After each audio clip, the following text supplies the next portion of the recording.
We're going to talk about this week the home front, Black Americans in the war, and we are going to explore Grant's Overland Campaign. Like most wars, the Civil War changed the lives of civilians greatly, as well as those that fought, of course. Just as an example, as we get into this, women had to feed and care for families while taking over the duties that their husbands previously had taken care of. Traditional duties. The idea that men stayed home to raise the kids, to cook, to perform domesticated duties was completely foreign to 19th century American society. Life in the United States before the Civil War was already difficult for most people. There were a few rich factory owners in the North, and there were a few rich plantation owners in the South, but the average occupation back in that time was farming. And families worked extremely hard just to make do. With around 30 million people in the United States at that time, those on the home front had to deal with inflation, lack of supplies, illness, and long times with no news from their loved ones. So many lived in rural areas where the armies fought or marched through, which of course devastated their farms, their homes, their way of life in general. And while this was more the case in the South, Northerners were affected to a degree. And so we're going to start off by talking about the North, the Northern home front. The North started the Civil War, of course, with major advantages over the South, primarily in economics, manufacturing power, food supplies, numbers of people. Their rail networks in the North, there were 22,000 miles of rail networks that carried food shipments and equipment from farms to the cities. 20 million people, more than a fifth of them were recent European immigrants. That group of people provided a pretty large pool of soldiers and workers for the farms and factories. In 1860, the North had 9 of the 10 largest cities. In the South, only New Orleans and Louisiana made the list. New York City had reached a population of 1 million people. Industry in the North consisted of manufacturing, cloth and textile mills, shipping, businesses, financial firms, banking, and professions such as doctors and lawyers. Some Northern families became quite wealthy during the war. During the ramp up to the Great War, a man by the name of Alfred Krupp of Krupp Steel made millions manufacturing tanks and artillery during the First World War. And we have the same thing happening during the Civil War. There were wealthy families that manufactured war supplies. And as a result of that, accusations began to float around that the supplies were being sold for exorbitant prices. But these people had a monopoly. They continued to build their wealth on this. Companies making bullets, cannons, uniforms, leather goods, saddles for horses, boots even, they could charge pretty much whatever they wanted, and the government would pay the price because the demand was so great. A middle-class family would have a father employed in one of the city's businesses. The family would own its home and likely have a couple servants. The mother would care for the children and elderly in the family. She would shop for food and necessities and oversee the servants.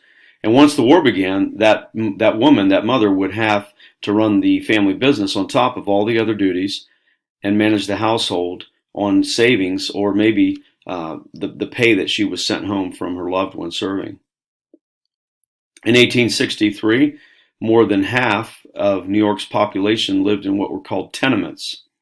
These were narrow, low-rise apartment buildings, poorly ventilated, substandard plumbing, usually infested with rodents, just a terrible way to live.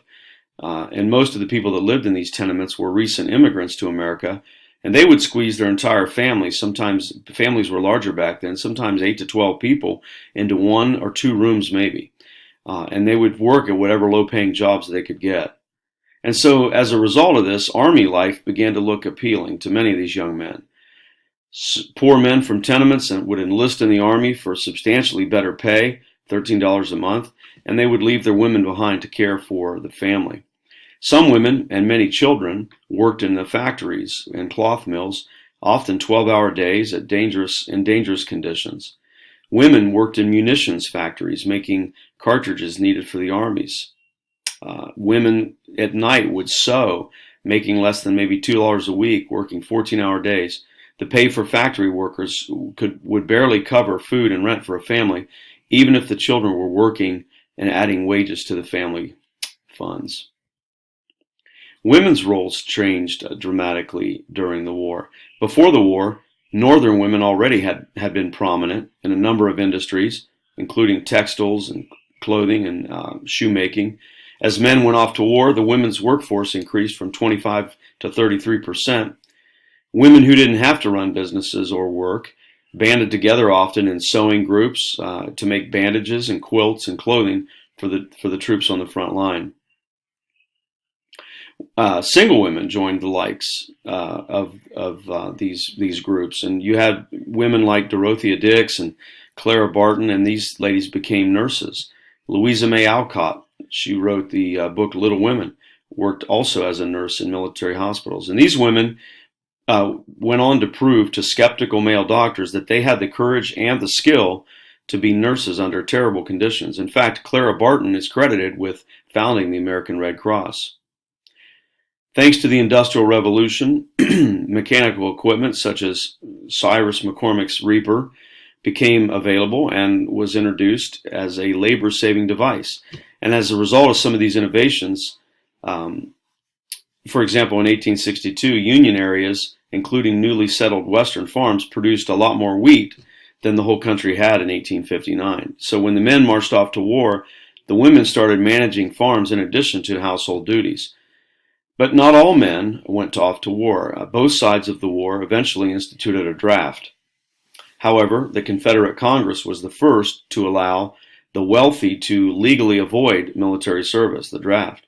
In the North, the rich had the choice of paying $300, a fee of $300, or they could pay someone else to take their place. And in the South, if a man had more than 20 slaves, he was exempt from military service. So as a result of this, what I would call a blatant inequity in both armies, the North and the South, a lot of dissension and tensions arose. Many started to figure out that it was a rich man's war and a poor man's fight. And this same thing happened during the Vietnam era, as those who were wealthy or in college, or maybe they were the sole male provider at home, they could obtain a congressional deferment from going to Vietnam. Of course, this left the lion's share of the fighting and the dying to the poor, the underprivileged, and minorities in many cases. And of course, this occurred more in the South, and this sentiment and this suffering of families led many to desert the Confederate armies.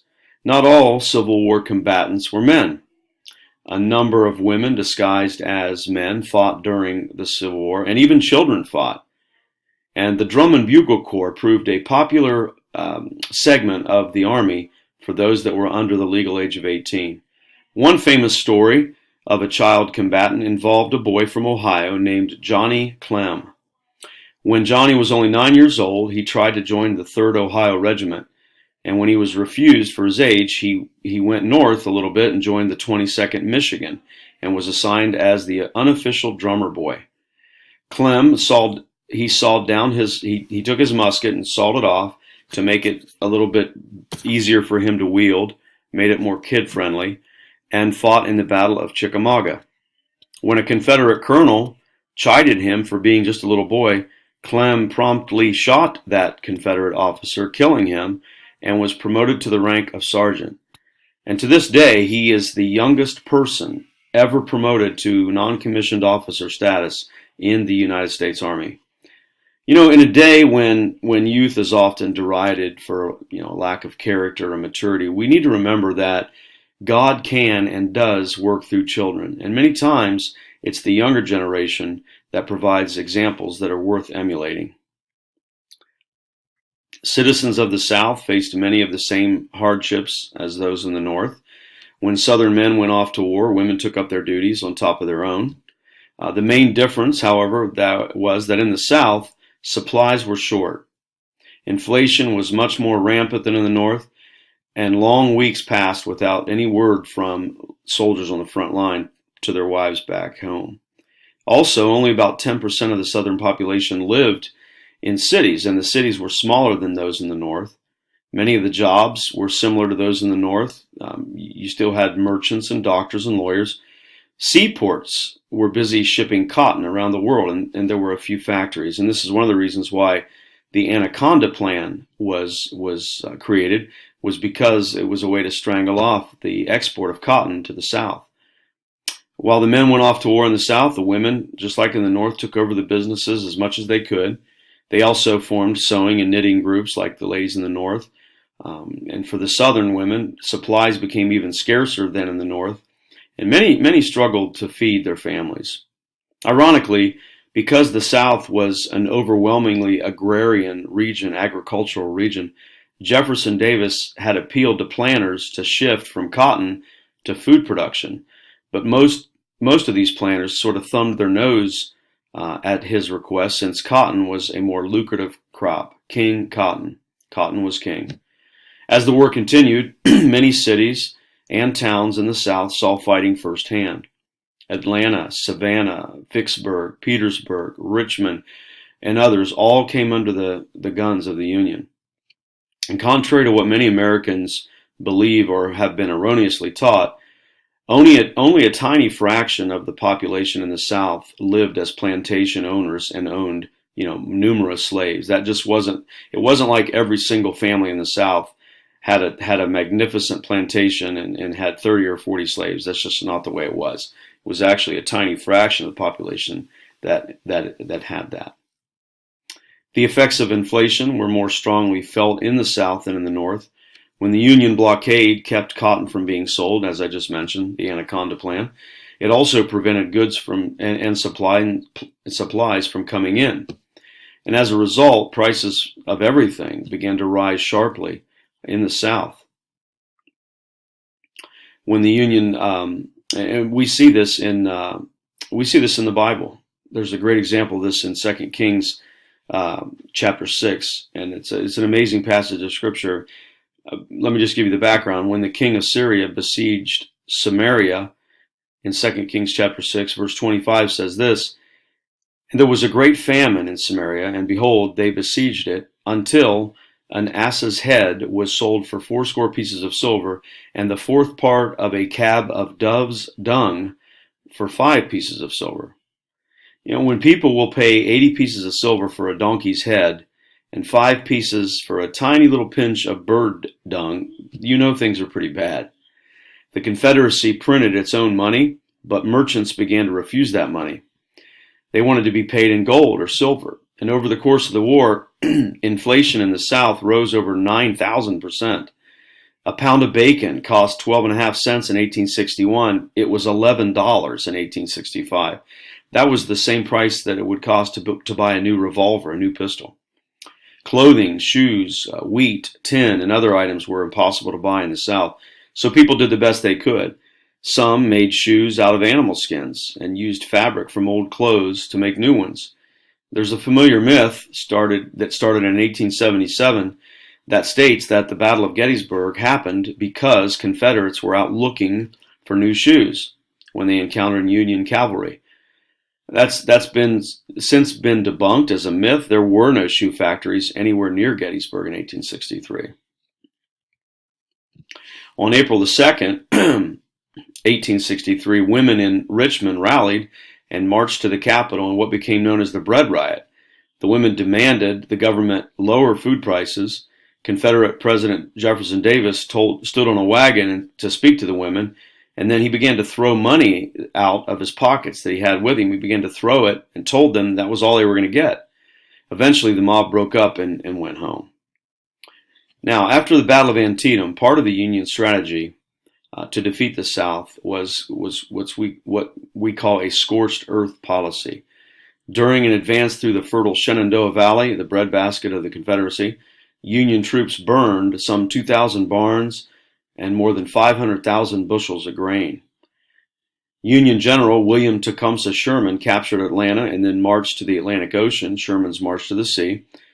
And as his troops passed through towns on their way, they confiscated any food they could find from plantations and towns, and what they couldn't use, they burned.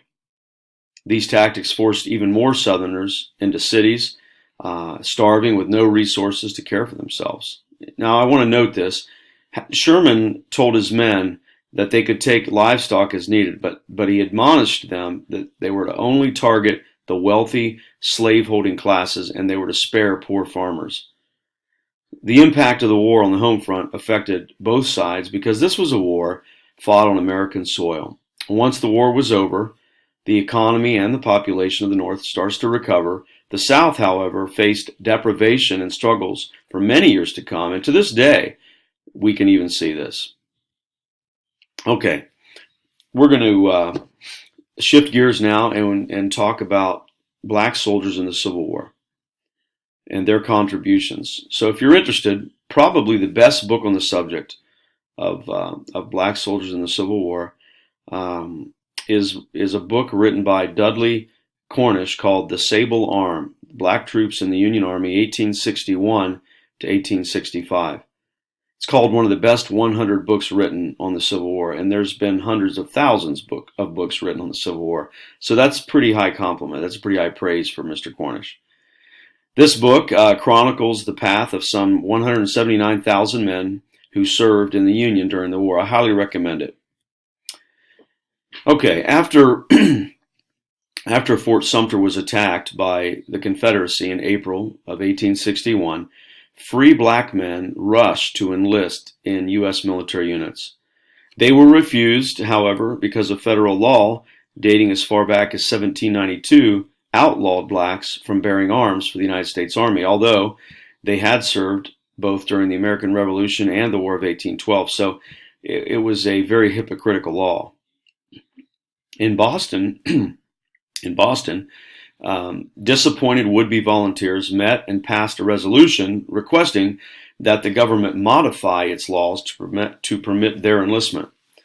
Lincoln kind of wrestled with this idea of authorizing the recruitment of black troops, because he was concerned that a move like that would prompt the border states to secede into the arms of the Confederacy, and Lincoln did not want that to happen.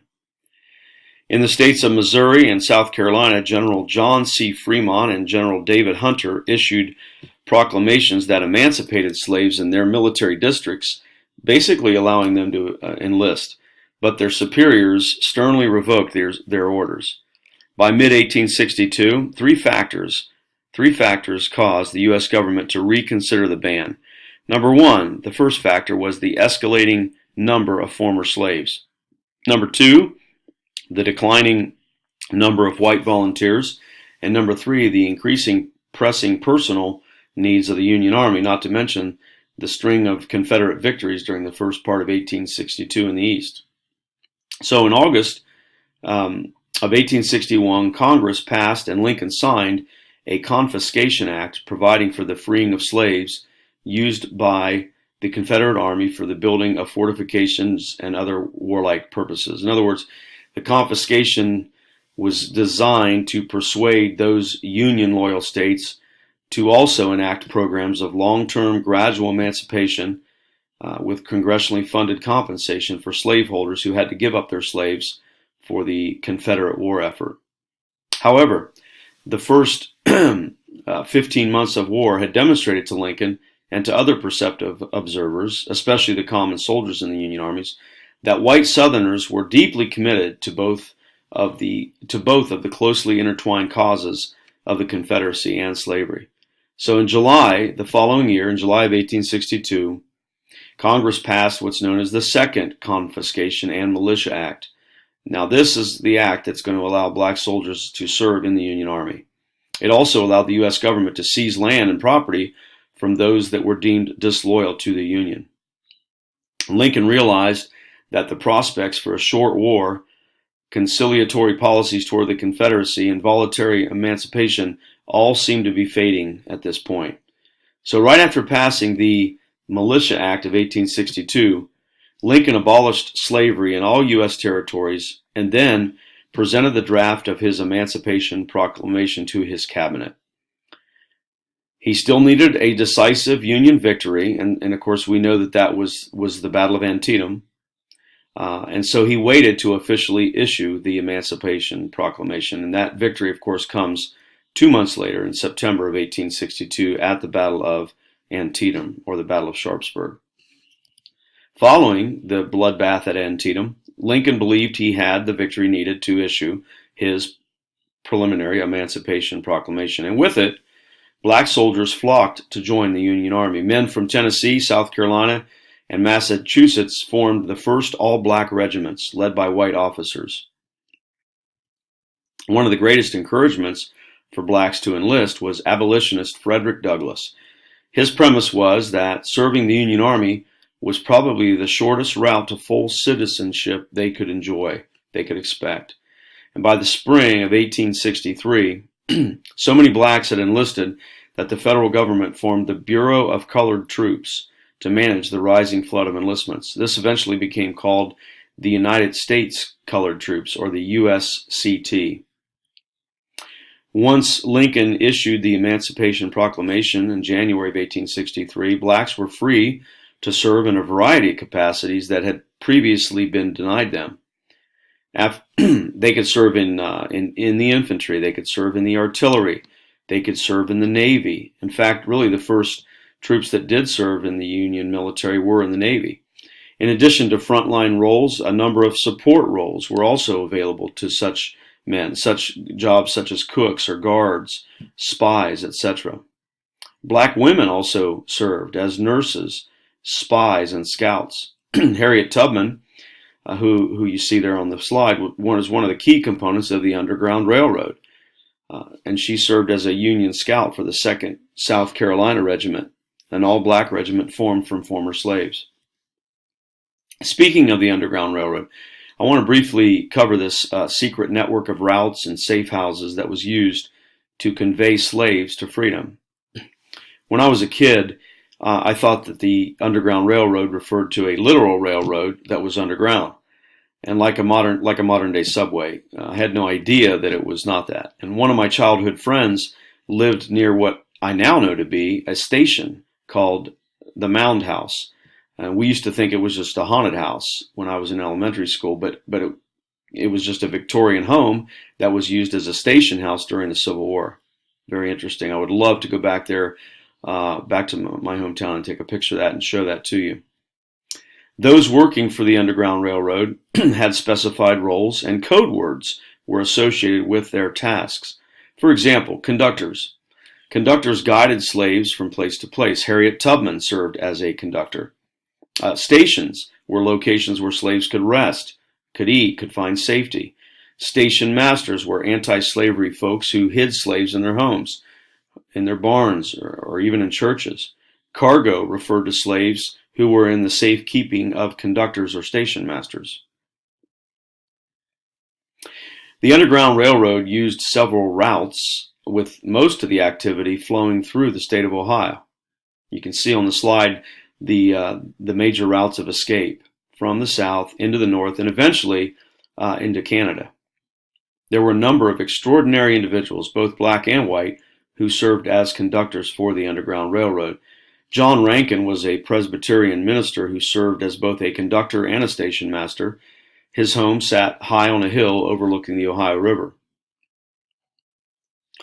William Still helped 800 slaves escape and was a source of valuable primary source documentation, thanks to the meticulous records that he kept. As already mentioned, Harriet Tubman, called Moses by the slaves, helped some 300 slaves escape. Miss Tubman risked her life for more than 10 years. She made 19 trips into the South to conduct slaves into freedom. Due to the clandestine nature of the Underground Railroad, secretive code words and objects were used to convey messages to would-be passengers and workers. Often these code words would be thrown around in casual conversation to alert slaves where they could catch passage on the Underground Railroad. For example, the drinking gourd was the Little Dipper, so a slave could navigate by the stars. The Ohio River was the Jordan River. Canada was called the Promised Land. Cleveland, Ohio was called Hope, and Sandusky, Ohio was called Sunrise. Quilts were also used as visual secret codes. Quilts, both today and then, take a lot of time to create. My wife's a quilter, so I know how much time and effort she puts into making a quilt. And they're representative of a fine level of craftsmanship. And it took a lot of time to create various squares that were going to be used as visual codes for the Underground Railroad. So as a few examples that I want you to see here, this pattern called the monkey wrench square looked like this, and it told slaves that they would need tools for specific tasks along their journey to freedom. And these quilt squares would be hung outside of public places. It was just, again, it was a visual code to slaves that, hey, they were going to need, for example, the monkey wrench, they were going to need tools for specific tasks along their journey.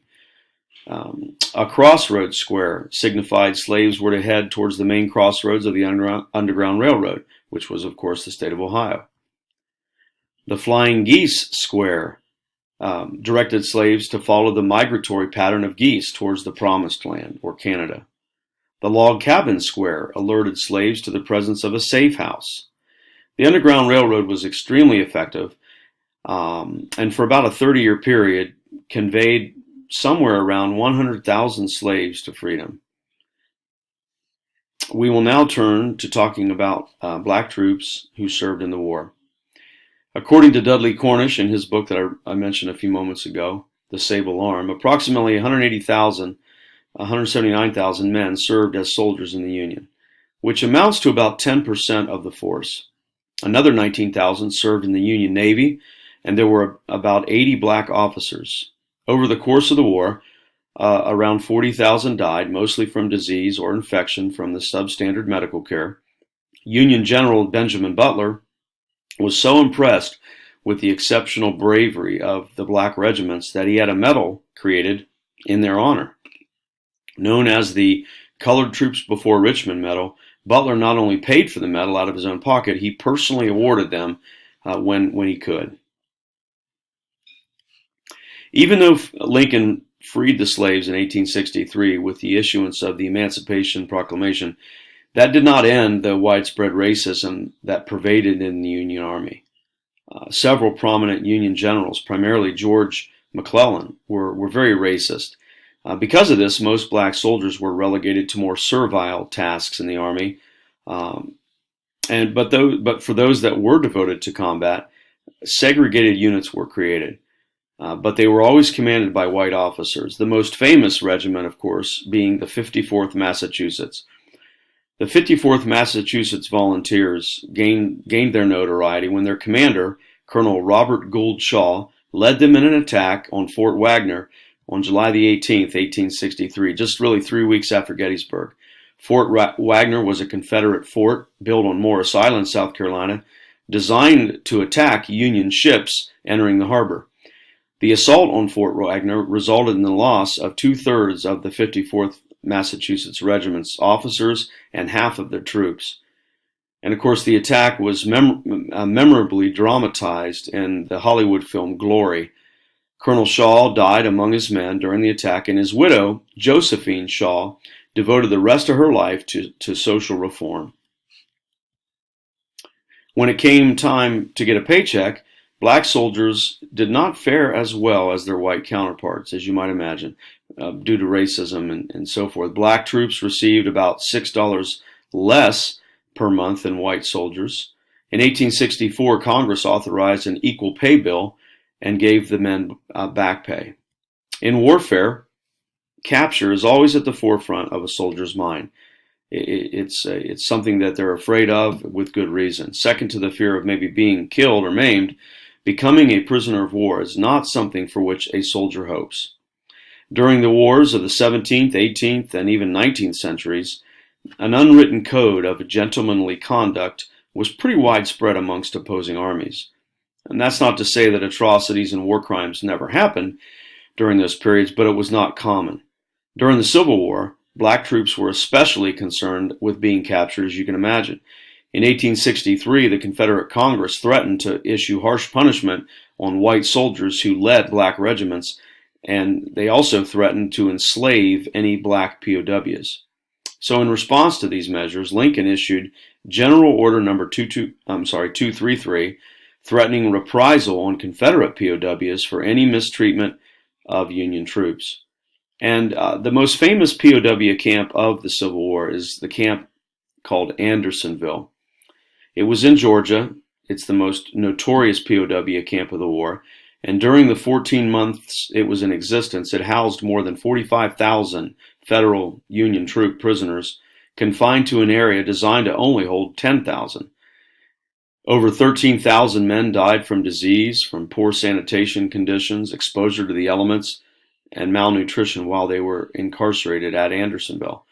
The camp's commander, a man by the name of Captain Henry Wirz, was put on trial after the war, convicted, and executed by hanging in 1865. He's the only person executed for war crimes during the entire Civil War. We're going to stop it there, and when we come back, when you click on the next video, we're going to talk about General Nathan Bedford Forrest and the Fort Pillow Massacre.